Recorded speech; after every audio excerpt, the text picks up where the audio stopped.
Mes chers amis, nous avons l'honneur d'accueillir le ministre de l'Intérieur.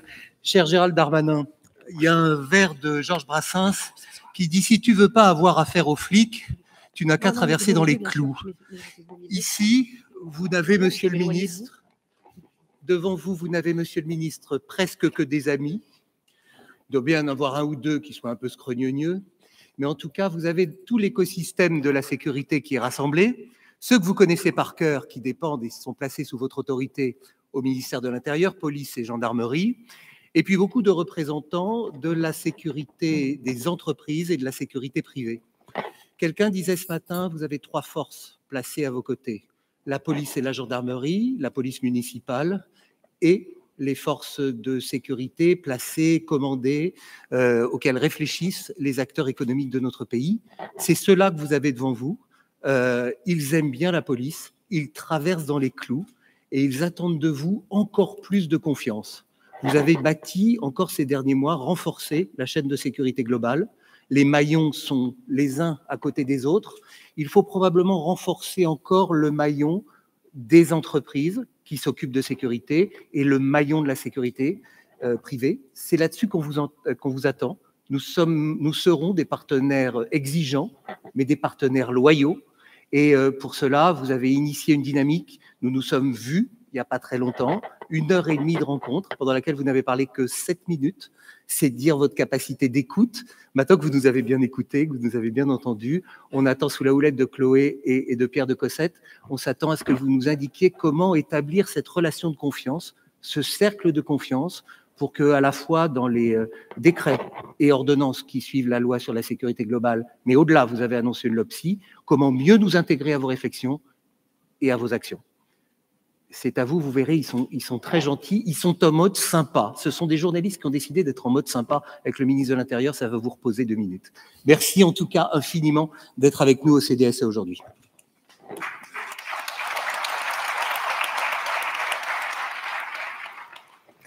Monsieur le ministre, alors comme l'a dit Stéphane Volant, il y a eu beaucoup de réformes en matière de sécurité qui ont été lancées durant le quinquennat. Vous voudrez peut-être en dire quelques mots. Stéphane Volant vous l'a dit aussi, celle qui intéresse tout particulièrement notre Assemblée ici présente, c'est la loi sécurité globale qui a été votée. Et du coup, on va se permettre de vous poser la première question de manière directe pour reprendre en fait l'intitulé de la première table ronde de la journée. Pour vous, Monsieur le Ministre, le continuum de sécurité a-t-il eu lieu? D'abord, bonjour à toutes et à tous. Bonjour et merci à Stéphane Volant de son introduction et de son accueil et à travers vous de son invitation. Et merci de ce moment passé ensemble pour dire au nom du gouvernement, au nom du ministère de l'Intérieur, tout l'intérêt et tout le respect que l'État a pour ceux qui concourent à la sécurité de nos concitoyens, et notamment les associations, les sociétés, les mouvements qui prônent la sécurité dans son ensemble, ce qu'on appelle le continuum, les entreprises privées que vous représentez et les entreprises spécialisées dans la sécurité. Et donc ce continuum entre la police, la gendarmerie, la police municipale qui a été évoquée, mais également la sécurité privée, il existe bien évidemment.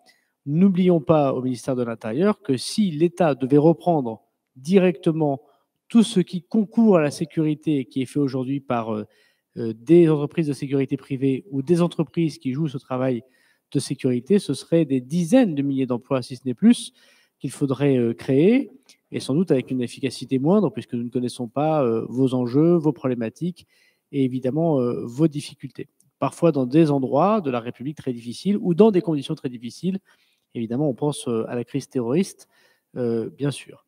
Ce continuum, il est naturel, il existe et il est quand même à construire, pour répondre totalement à votre question. Donc c'est le souci du législateur. Je salue Alice Toureau qui a été rapporteure du texte de loi qu'elle a elle-même écrite, puisque c'est une proposition de loi avec son collègue Fauvergue, pour donner à la sécurité ses divers aspects. Police et gendarmerie, c'est le travail du gouvernement.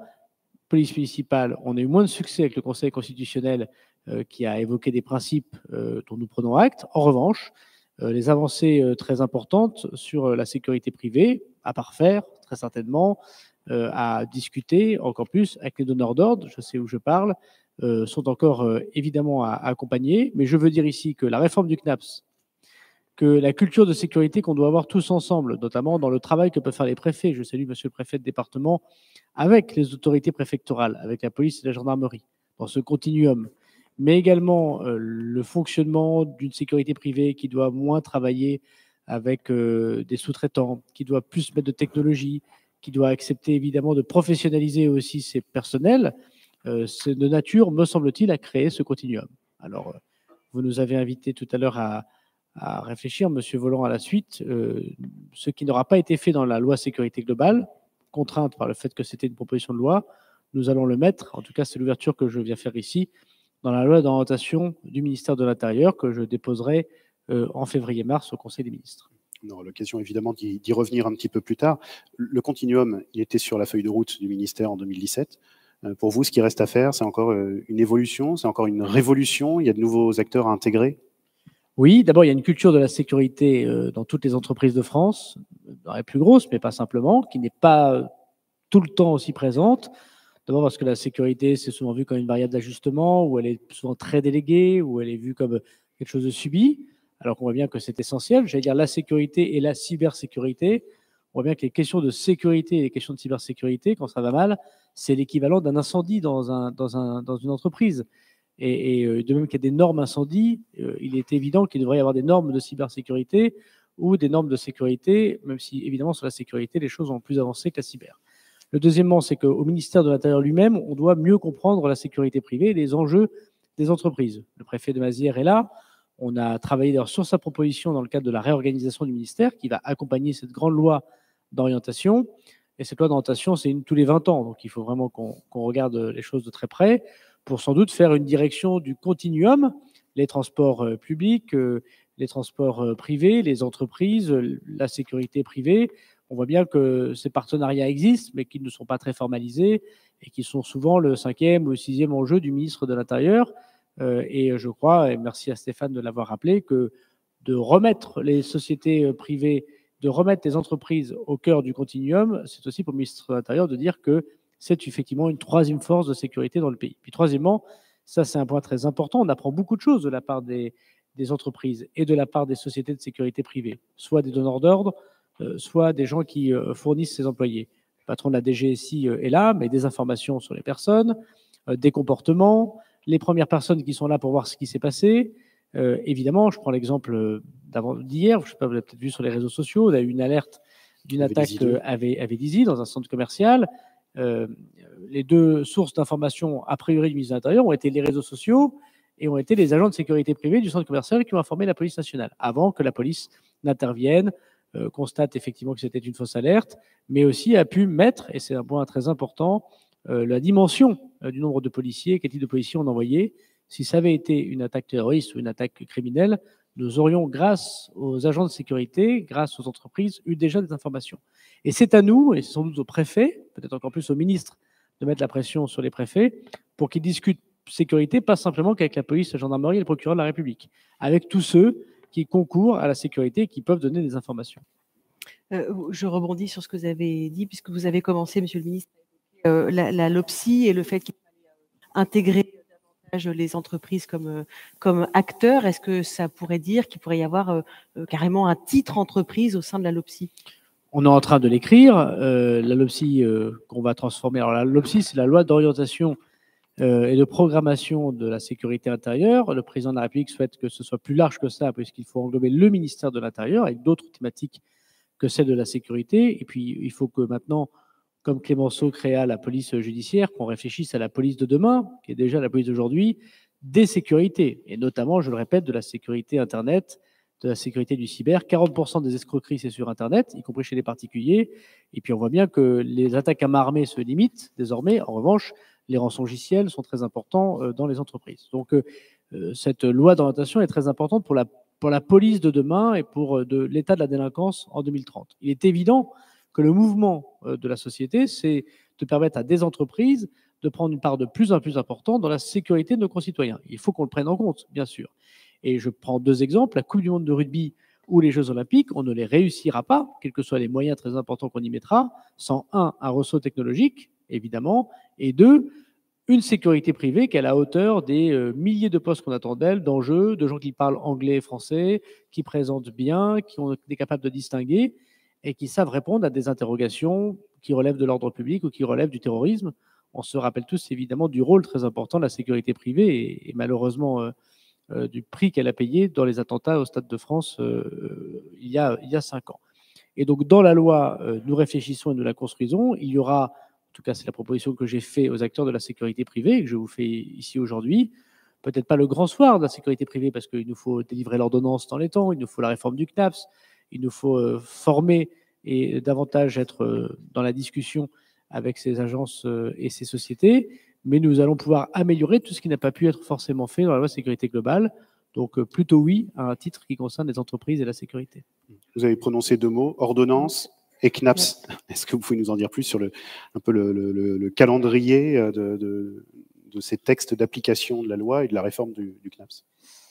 Donc l'ordonnance, c'est un texte voté par le Parlement qui confie au gouvernement le soin d'écrire un texte législatif, parce qu'il est trop compliqué sans doute de le faire en direct à l'Assemblée, qui est très surveillé par le Conseil constitutionnel, très surveillé par le Parlement, puisqu'on doit retourner vers le Parlement.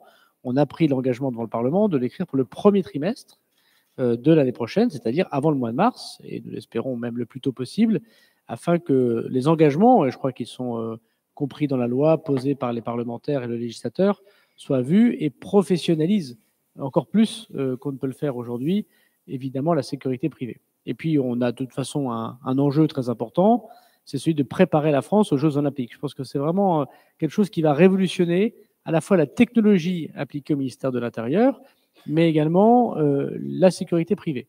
Nous avons besoin de 20 000, un peu plus peut-être même, d'agents de sécurité privée pour les Jeux Olympiques. On sait que le marché aujourd'hui n'est pas capable de les donner. On sait que ces personnes doivent être particulièrement surveillées dans leur identité personnelle, puisque par ailleurs, on a mis des conditions supplémentaires de parler français, d'être régulièrement sur le territoire national depuis un certain temps, parce qu'on a voulu professionnaliser, parce qu'on a limité, à la demande des parlementaires, je regarde Alice, la sous-traitance. Et on voit bien que, en ce moment, avec la question du prix, et ça je laisserai les donneurs d'ordre discuter avec ceux qui sont embauchés, avec la question du prix est évidemment une des raisons pour laquelle on est un peu inquiet si on ne met pas un coup de booster dans la professionnalisation de la sécurité privée. Et sans doute qu'avec la ministre du Travail, il faut qu'on parle beaucoup de formation également. Mais donc oui, ce sera prêt pour le premier trimestre parce qu'on l'a promis et qu'on en a besoin.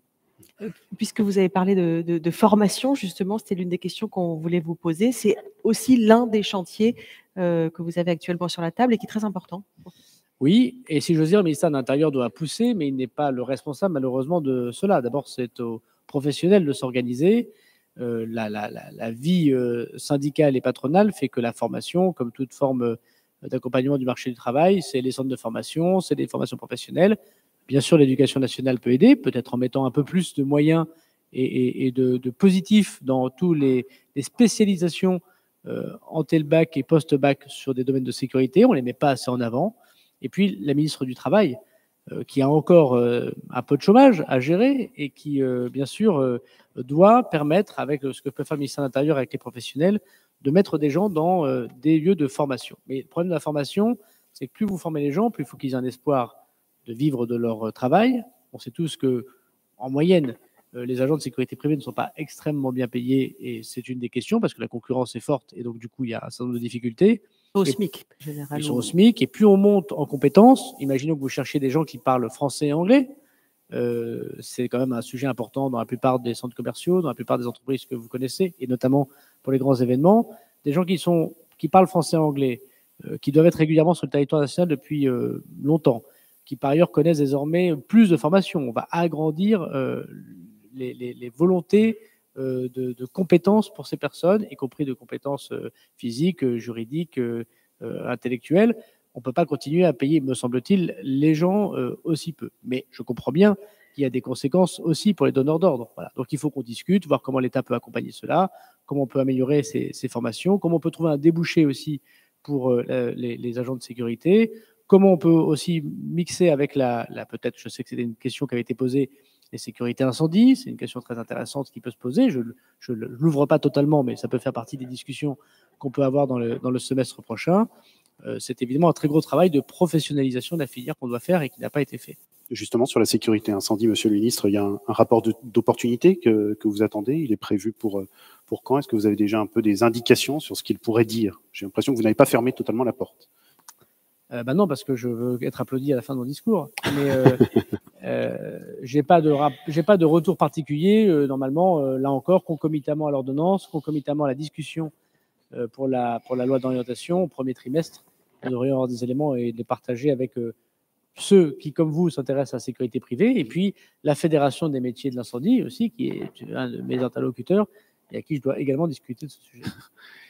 Il y a une question qui est importante aussi pour les directeurs de sécurité des entreprises, c'est la question du cercle de confiance. Ils ont très envie d'y être associés et de plus en plus, mais est-ce qu'il faut formaliser les échanges? Est-ce qu'il faut le graver dans le marbre, les modalités de ces échanges? Il faut sans doute que l'on formalise des échanges. Je comprends le principe du cercle de confiance et nous sommes preneurs, ne serait-ce qu'à un niveau départemental ou d'agglomération pour permettre au préfet ou au sous-préfet d'avoir quelque chose de formalisé, de comprendre aussi quelle est la nature des informations qu'on peut échanger. C'est pas si évident que ça, notamment si vous donnez des informations et que l'État en donne, il faut évidemment parfois couvrir un certain secret ou une certaine confidentialité. Les agents de l'État qui en ont à connaître sont punis pénalement lorsque ils ne gardent pas ces secrets ou cette confidence, et pourtant c'est très nécessaire. Mais j'ai aussi compris que vous ne demandiez pas, je parle évidemment des directeurs de sécurité, d'être une profession réglementée, qui pourrait être une possibilité juridique. Voilà. Donc, comment ne pas être une profession réglementée tout en partageant un certain nombre d'éléments de confidentialité, de confiance? Je pense qu'on peut trouver quelque chose d'intéressant et d'intelligent pour le bien commun. Et je pense que ça ne relève pas forcément de la loi, ça relève de la pratique et peut-être d'une instruction que je pourrais prendre au premier trimestre qui accompagnerait l'ordonnance pour demander au préfet, au sous-préfet d'organiser cela et dans certaines conditions. Voilà, donc on y travaille et on aura l'occasion de se tourner vers les professionnels sans doute au début d'année prochaine. D'accord, donc vous avez donné pas mal de dates, l'ordonnance éventuellement au printemps, donc la LOPSI aussi prévue d'ici le printemps 2022. Vous confirmez aussi ce calendrier, même s'il y a une petite échéance électorale, on peut avancer on peut avancer les travaux jusqu'au. On le dit. On le dit. D'abord, on est en responsabilité jusqu'au bout. Ça, je pense que c'est la moindre des choses. On déposera un texte au Conseil des ministres. Il appartiendra à n'importe quelle majorité de le reprendre à son compte. Et je pense que c'est très bien pour les professionnels, parce que ça veut dire que soit c'est la majorité sortante qui est reconduite et on sait ce qu'on va faire, et il n'y aura plus qu'à, si j'ose dire, en discuter au Parlement, soit c'est une autre majorité et il y a une base de départ. Et elle aura déjà été discutée, donc on ne perd pas de temps. Je serais un drôle de ministre de l'Intérieur de vous dire, d'autant que les questions de sécurité sont très importantes dans notre pays, oh là là, dans 6 mois, il y a une échéance, n'en parlons pas. Alors, on a fait déjà beaucoup de choses avec la loi de sécurité globale. Honneur soit rendu aux parlementaires et notamment à Alice et à M. Fauvergue. Nous pouvons continuer à travailler, surtout que la LOPSI, c'est évidemment beaucoup de mesures législatives, mais je pense que quand on la présentera, il y aura aussi beaucoup de mesures réglementaires et de mesures pratiques. Par exemple, je parlais du cercle de confiance, qui n'attendront pas la loi et qui pourraient être faits immédiatement entre février et mars. Parmi les chantiers en cours, Monsieur le Ministre, il y a le CNAPS, vous avez prononcé le mot tout à l'heure. Alors, la directrice du CNAPS n'a pas pu être malheureusement parmi nous ce matin. Il y a des travaux également en cours, il y a des textes qui sont en cours d'élaboration pour le réformer, notamment sur les questions peut-être des moyens. Est-ce qu'on y voit un petit peu plus clair aujourd'hui sur l'avenir du CNAPS et sur sa façon de fonctionner? Mais il faudrait demander au vice-président du CNAPS, parce que moi je ne préside pas le CNAPS, hein, il est là, Monsieur Voland, brillamment réélu, si j'ai bien compris les derniers échanges. Ce qu'il faut, c'est que c'est un bel outil, le CNAPS. Simplement, il n'est plus dimensionné par rapport à la demande des professionnels, à l'exigence qu'on a de délivrer rapidement, de pouvoir regarder les choses, d'être bien sûr réglementé. Il faut toujours réglementer un peu, je sais que ça fait plaisir à personne, mais ça permet la bonne concurrence, de ne pas faire n'importe quoi sur la sécurité privée, de pouvoir regarder un certain nombre de fichiers et en même temps d'assouplir un certain nombre de règles qui sont devenues un peu obsolètes et un peu bêtes. Donc, il y aura des moyens importants qui seront mis dans la réforme de cette instance, d'autant plus important, encore une fois, que comme on va augmenter normalement en nombre de personnes et qu'on augmente en nombre d'exigences, il faut évidemment que l'État, je dis l'État, mais chacun comprend ce que je veux dire, la réglementation puisse accompagner et ne pas être un poids, mais bien un accompagnateur. Donc, moi, je suis très heureux de faire cette réforme du CNAPS parce que c'est évidemment l'une des conditions de la réussite de la consolidation de la sécurité privée comme étant la troisième force de sécurité de notre pays. Merci beaucoup, Monsieur le ministre. Est-ce que vous reviendrez au prochain colloque du CDSE? On vous pose la question. Dès que je suis renommé par le président de la République, je serai mais très c'est- heureux de venir, évidemment, à votre Écoutez, congrès. je pense que Stéphane Volant sera ravi. Merci On beaucoup. vous remercie. Merci.